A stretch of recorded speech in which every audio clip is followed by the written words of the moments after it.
Hi guys, good afternoon. How are you? How are you guys? Okay, so today may pera tayo today kaso ibabayad natin sa utang ba? Tangan yung extra na misa. May Israel na misa ka na misa sinili. Loko.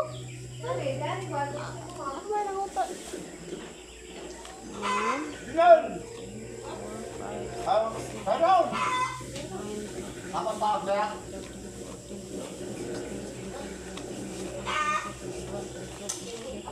$24.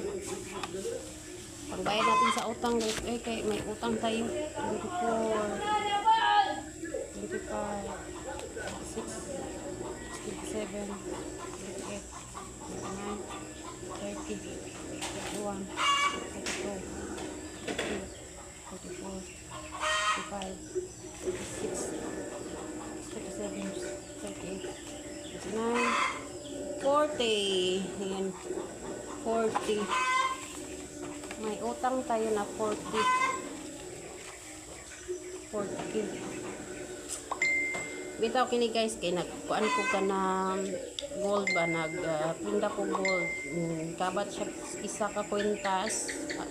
Dawat 67k. So ang 40 ibayad nako sa utang. Dayon ang the rest lukat na pod nako sa napring sa ubang alahas. Ang gilukat nako. Balik 24 mil din ta kung gilukat nga alahas. Mahal na rong alahas guys. Ayan. So kinakahula man kog 40 kay ako kung gibayad atong kwintas nga akong gikuha. Karon mapili na ko karon personal na ako. Yan guys, that's it. Ang kwarta dali ra kayo. Dali ra kayo gastuhon. Ang bilis gastusin ng pera. That's life.